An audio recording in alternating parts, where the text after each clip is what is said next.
এই 40 জনের মধ্য থেকে তাদের বাইরে আর কেউ মুসলমান হবে না। এটা আপনার ঘোষণা। আর ঘোষণা আপনার ঘোষণা যেহেতু ঠিক আছে, আপনার ঘোষণা যেহেতু, সুতরাং আমি নূহ আলাইহিস সালাতু ওয়াস সালাম আপনার কাছে দোয়া করলাম, এদের পরবর্তী জেনারেশনকে আপনি আযাব আর গজব দিয়ে ধ্বংস করে দেন। যেহেতু আপনারই ঘোষণা, তারা কি আনবে না? ঈমান আনবে না, মুসলমান হবে না। সুতরাং আমি নূহ আলাইহিস সালাতু ওয়াস সালাম হয়ে আপনার কাছে দোয়া করলাম, আপনি তাদেরকে কি করে দেন? ধ্বংস করে দেন। আল্লাহ পাক রব্বুল আলামিন হযরত নূহ আলাইহিস সালাতু ওয়াস সালামের দোয়াকে কবুল করলেন, মঞ্জুর করলেন। বললেন, হে নূহ, তুমি বড় একটা কিস্তি বানাও, কিস্তি তুলে আসো। কি বানাইতে বলছেন? যদি কেন? যদি আমি আল্লাহ তোমার দোয়া কবুলের মাধ্যমে এই পৃথিবীর মধ্যে বন্যা দিব, বন্যা কি দিব? বন্যা। আমি আল্লাহ বন্যা দিব এই পৃথিবীর মধ্যে। সুতরাং তুমি তোমার ওই 40 জন উম্মত নিয়া, এবং আমি আল্লাহ যা কিছু বানাইছি আমার সৃষ্টি জগতের এক জোড়া করিয়া তোমার ওই পৃথিবীর মধ্যে তুমি বলবাই, আর নিয়ম অনুসারে আমি বন্যা দিয়া আমার বাকি সবাইকে ধ্বংস করে দিব। এটা কার ঘোষণা? আল্লাহর ঘোষণা। হযরত নূহ আলাইহিস সালাতু ওয়াস সালাম আল্লাহর ঘোষণা পাওয়ার সাথে সাথে একটা কিস্তি বানাইলেন। এদিকে আমি যাব না, যাওয়ার সময় নাই, আমি আমার বক্তব্য দিতে হবে। হযরত নূহ আলাইহিস সালাতু ওয়াস সালাম কিস্তি বানানোর পরে সমস্ত সৃষ্টি জগতের এক জোড়া করিয়া তুললেন, এক জোড়া হাতি, এক জোড়া বাঘ, এক জোড়া শের। এইভাবে আল্লাহ পাক রব্বুল আলামিন প্রসিদ্ধ রওয়ায়াত অনুযায়ী 11,000 মাখলুকাত বানাইছে। কয়টা মাখলুকাত? তাফসীরে কুরতুবীর মধ্যে কুরতুবীওয়ালা লিখেছে আল্লাহ পাক 80,000 মাখলুকাত বানাইছে। এই সৃষ্টি জগতের এক জোড়া করে ঘোরার পরে আল্লাহ পাক রব্বুল আলামিন পৃথিবীর মধ্যে বন্যা দিয়ে দিলেন, প্লাবন দিয়ে দিলেন। সমস্ত পৃথিবীর গাছপালা, নদী নালা, পাহাড় পর্বত সবকিছু ধ্বংস হয়ে গেছে। কাফের কুফার সবাই মারা গেছে, একজনও নাই। এতটুকু আলোচনা বুঝে থাকলে বলেন তো কয়জন আছে? মানুষ আছে 40। বেঈমান কি আছে? নাই। ওই 40 জনের মধ্যে 3 জন ছিল নূহ আলাইহিস সালাতু ওয়াস সালামের সন্তান। কয়জন? একজনের নাম হলো হাম, আরেকজনের নাম হলো সাম, আরেকজনের নাম হলো ইয়াফিস। কয়জন সন্তান? 3 জন সন্তান হযরত নূহ আলাইহিস সালাতু ওয়াস সালামের। আর ওই দিন আল্লাহ পাক রব্বুল আলামিন প্লাবন দিলেন, প্লাবন। আদম আলাইহিস সালাতু ওয়াস সালাম আসিয়া কাবা ঘর বানাইছিলেন, স্মরণ আছে কি নাই? ওই কাবা ঘর হযরত নূহ আলাইহিস সালাতু ওয়াস সালামের বন্যার মাধ্যমে বিধ্বস্ত হয়ে গেছে, মাটির নিচে চাপা পড়ে গেছে। এখানে জঙ্গল হয়ে গেছে, আর ঘর বাড়ি নাই।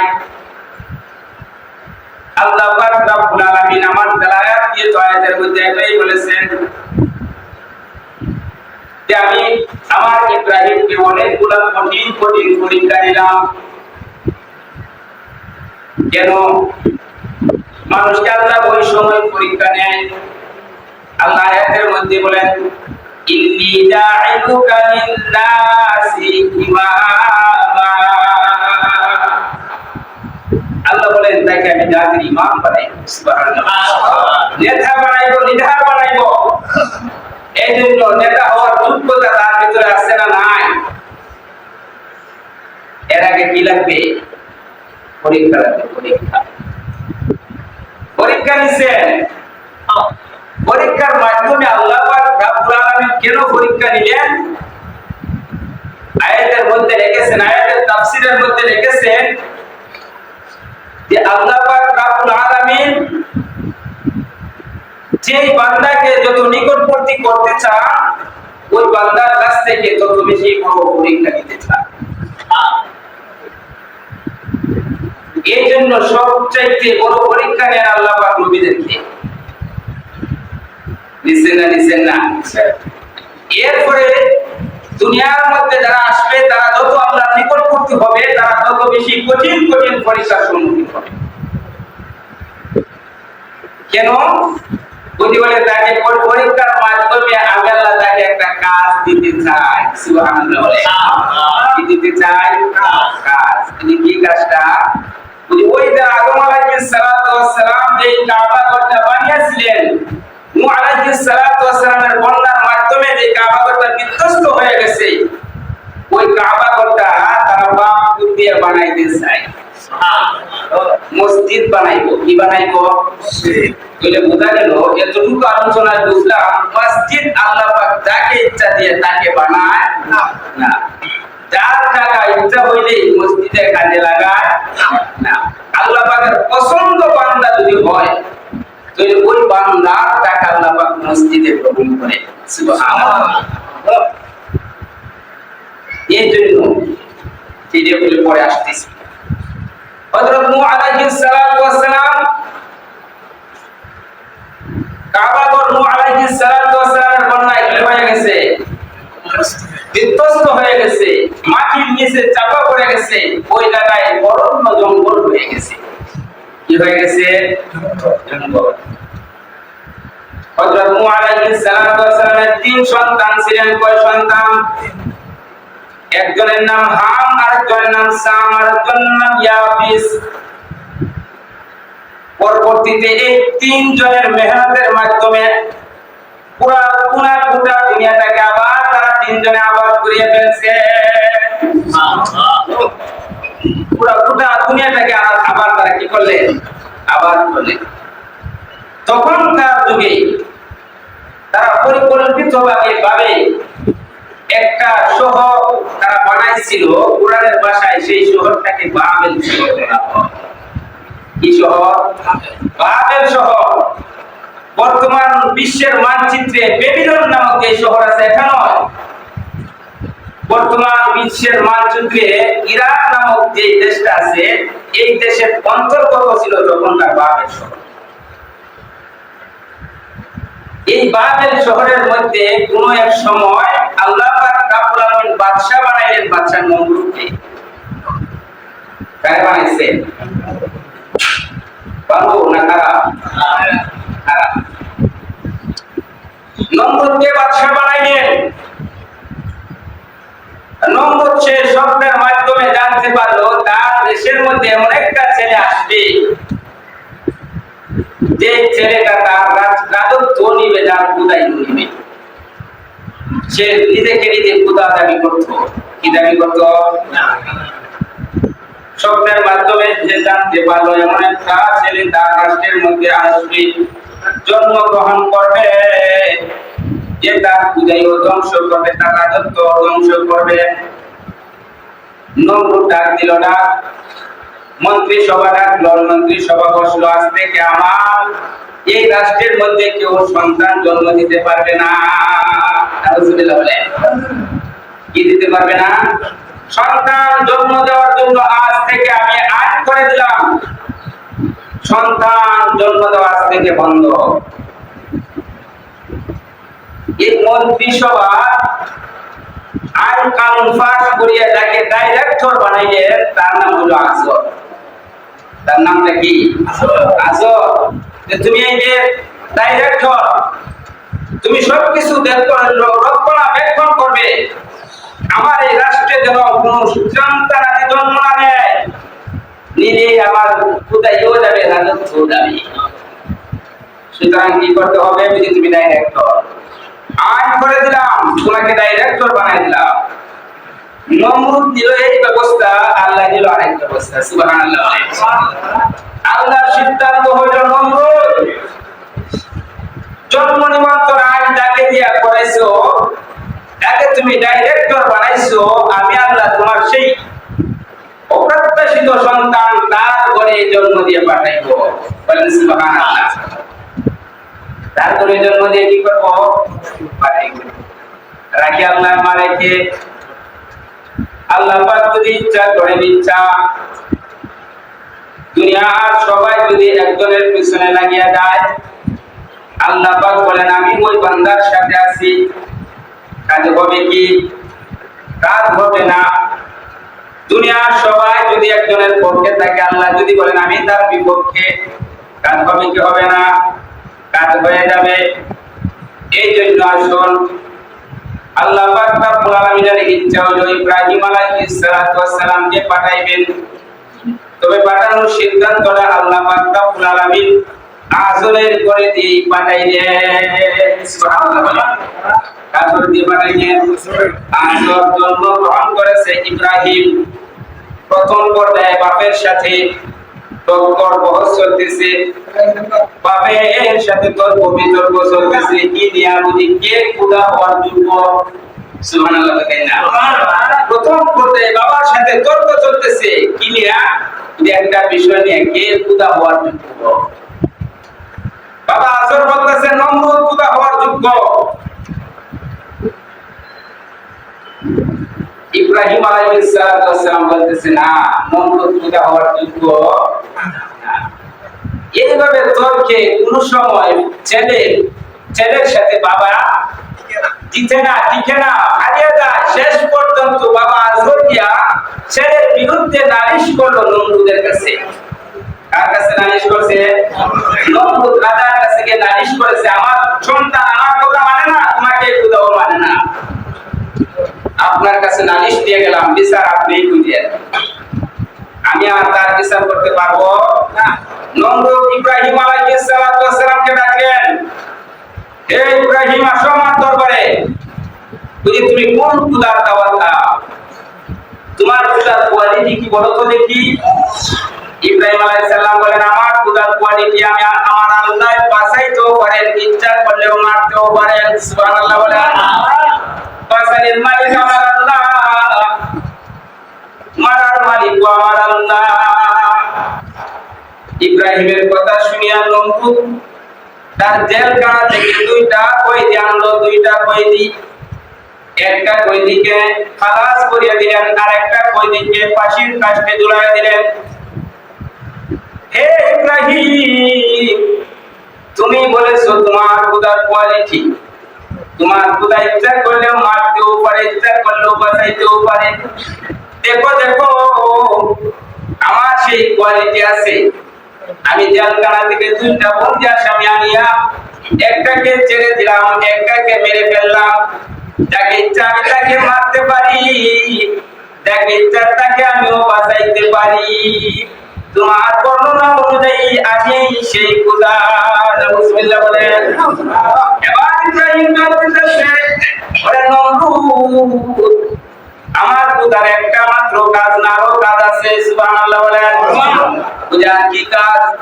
বুঝা আমার খোদা প্রতিদিন ওই আকাশের সূর্যটাকে পূব দিকে উদিত করিয়া পশ্চিম দিকে অস্ত যাওয়ায়। তুমি যদি নমরুদ খোদা হয়ে থাকো তাহলে একদিন, কয়দিন বলেছেন?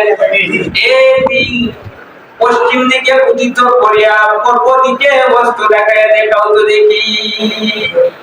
কুরআনের ভাষায় বাহুবিতাল্লাযী কাফার। বেঈমান নমরুদ ইব্রাহিমের সাথে তর্কে হেরে গেল। সুবহানাল্লাহ। কি বললেন? তর্কে হারলো না, জিতলো। প্রথম পর্যায়ে বাবা হেরে যায়, দ্বিতীয় পর্যায়ে নমরুদ হেরে যায়।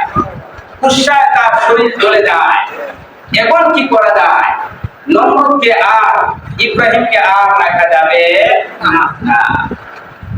নমরুদ আগুনের কাষ্ঠ তৈরি করল। আগুন, এটার বর্ণনা দিতে বলে, আগুনের কাষ্ঠ তৈরি করার পরে নমরুদ কোন এক যন্ত্রের সাহায্যে ইব্রাহিমকে উপরের মধ্যে তুলে আগুনের মধ্যে নিক্ষেপ করলো। নাউজুবিল্লাহ বলেন। নিক্ষেপ করার সময় ইব্রাহিম আলাইহিস সালামকে উলঙ্গ করে ফেলছে। ইব্রাহিম এবার আল্লাহর কাছে হাত তুলে বলেন, আল্লাহ তোমার প্রেমে জ্বলতে আমি রাজি 100 বার। তবে আমি ইব্রাহিমকে উলঙ্গ করে ফেলেছি, এটা আমার সহ্য হইতেছে না। নবীজি হাদিস শরীফের মধ্যে বলেন, আল হায়াউ শুরবাতুম মিনাল ঈমান। এটা লজ্জা না, ঈমান না। লজ্জা ঈমানের একটা অংশ। যার স্মরণ নাই তার কি নাই? ঈমান নাই। ইব্রাহিম হাত তুলে বলেন, আল্লাহ আমার কষ্ট লাগলো এই জন্য আমাকে নমরুদ করে ফেলেছে। আল্লাহ পাক ডাক দিলেন, ইব্রাহিম কইরে যাও, জান্নাত থেকে একটা কাপড় ইব্রাহিমের গায়ে পরায় দাও। ইব্রাহিম আলাইহিস সালাতু ওয়াস সালামের গায়ে জান্নাতি পোশাক। কি বলেন? কি পোশাক? জান্নাতি পোশাক। আগুন স্পর্শ করার ক্ষমতা আছে না নাই? ক্ষমতা নাই। আগুন স্পর্শ করার ক্ষমতা ওই পোশাকের মধ্যে নাই। নমরুদ ফেলে দিল আগুনে। আল্লাহ পাক রব্বুল আলামিন ডাক দিলেন ওই আগুনকে, কুলনা ইয়া নারু কুনি বারদাও ওয়া সালামান আলা ইব্রাহিম।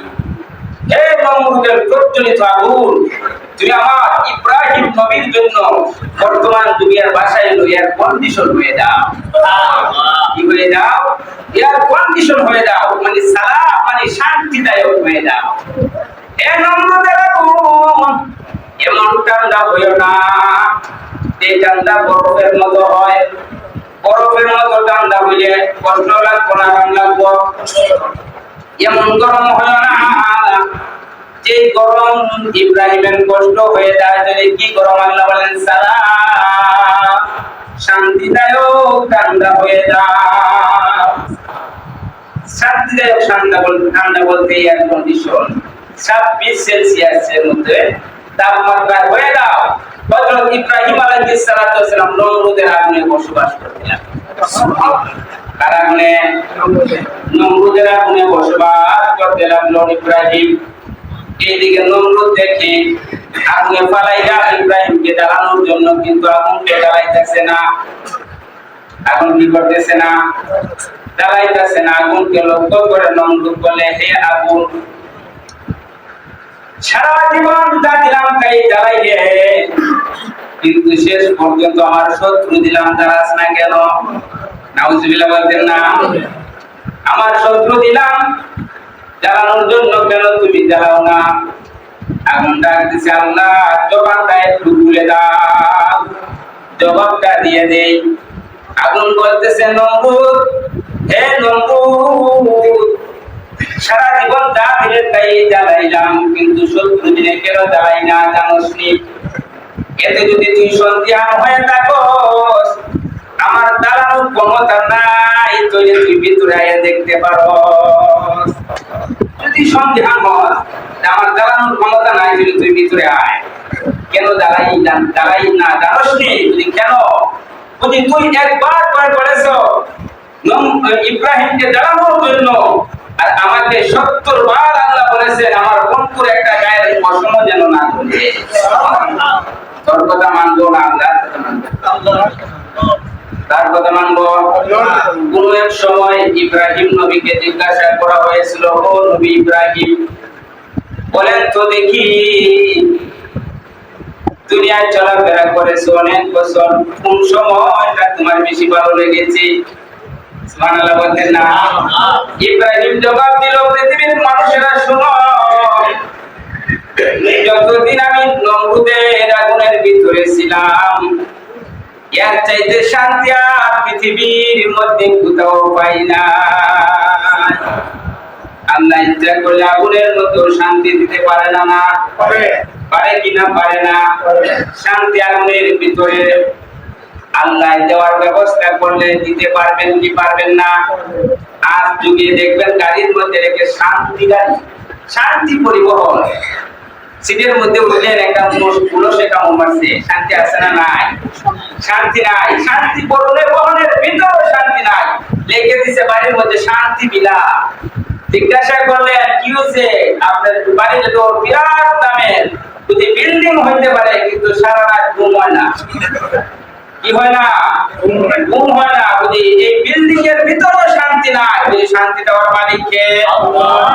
ইব্রাহিম আলাইহিস সালাম বললেন, পৃথিবীর মানুষেরা শুনো, আল্লাহ পাক রব্বুল আলামিন আমাকে এই পৃথিবীর মধ্যে বসবাস করার সুযোগ দিয়েছেন, কিন্তু এই নমরুদের আগুনে যত ছিলাম, এর চাইতে শান্তি পৃথিবীর মধ্যে আর কোথাও পাই না। এবার আল্লাহ পাক হুকুম দিলেন ইব্রাহিম নম্বর তোমার পিছনে লাগছে না সুতরাং তোমার এই জায়গায় থাকার পারমিশন নাই সিরিয়ায় চলে যাও সুবহানাল্লাহ বলেন কোন জায়গায় চলে যাও সিরিয়ায় চলে যাও ইব্রাহিম আলাইহিস সালাতু ওয়াস সালাম সিরিয়ায় চলে গেলেন আল্লাহ পাক রব্বুল আলামিন সিরিয়ায় থাকা অবস্থায় ইব্রাহিম আলাইহিস সালাতু ওয়াস সালামকে একটা সন্তান দিলেন তার নাম হলো ইসমাঈল নামটা কি ইসমাঈল একমাত্র সন্তান ইসমাঈল আলাইহিস সালাতু ওয়াস সালাম কে দিলেন আল্লাহ পাক রব্বুল আলামিন ইব্রাহিমের কোলে আল্লাহ পাক রব্বুল আলামিন কিছুদিন যেতেই বললেন ইব্রাহিম তোমার আরেকটা সামনে পরীক্ষা আয়াতের মধ্যে আগে আল্লাহ বলেছিলেন ওয়া ইদি বিতালা ইব্রাহিম রাব্বুহু বিকালিমাতিন ফাতাম্মাহু ক্বালা ইন্নী জা'iলুকা লিন-নাসি ইমামা তোমরা স্মরণ করো ওই দিনের ইতিহাসকে যেই দিন আমি আমার ইব্রাহিমের কাছ থেকে অনেক কঠিন পরীক্ষা নিয়েছিলাম পরীক্ষা কে নিয়েছিল আল্লাহ আরেকটা পরীক্ষা শুরু হয়ে গেছে ইসমাঈল আলাইহিস সালাতু ওয়াস সালাম জন্ম হইতে না হইতে কিছুদিন যেতে না যেতে আল্লাহ বললেন ইব্রাহিম তুমি তোমার শিশু সন্তান ইসমাঈল এবং তোমার বিবি হাজেরাকে ওই জঙ্গলে বনবাস দিয়ে আসো এই জঙ্গলের তলদেশে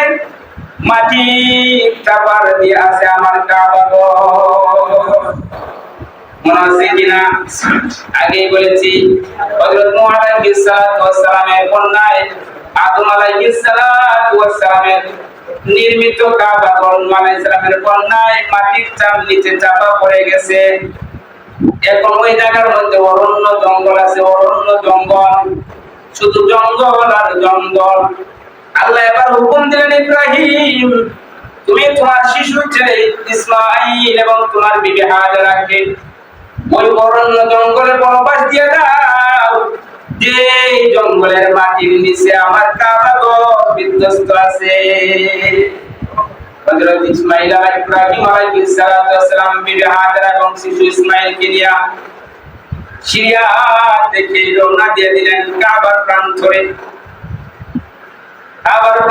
গিয়া তখন আর কাবা নাই শুধু জঙ্গল আর জঙ্গল মানুষও নাই ফলের ব্যবস্থাও নাই পানির ব্যবস্থা নাই খাদ্যও নাই এই বিশাল জঙ্গলের মধ্যে ইব্রাহিম আলাইহিস সালাতু ওয়াস সালাম শিশু ইসমাঈলকে এবং বিবি হাজেরা একটা মহিলাকে রেখে চলে যাইতেছে এমন সময় বিবি হাজেরা বলতেছে প্রাণের স্বামী আমার আপনি আমাদেরকে অরণ্য জঙ্গলের মধ্যে রেখে কোথায় যাইতেছেন যে জায়গায় মানুষের ব্যবস্থা নাই রাত্রে হয়ে গেলে তো জঙ্গল থেকে বাগাসি আমাদেরকে খেয়ে ফেলবে সামান্য কয়েকটা খেজুর দিয়ে দিলেন অল্প কিছু পানি দিয়ে গেলেন কয়েকদিন ওই খাবো কিছুদিন পরে সম্পূর্ণ শেষ হয়ে যাইব না খাইতে আমরা মারা যাব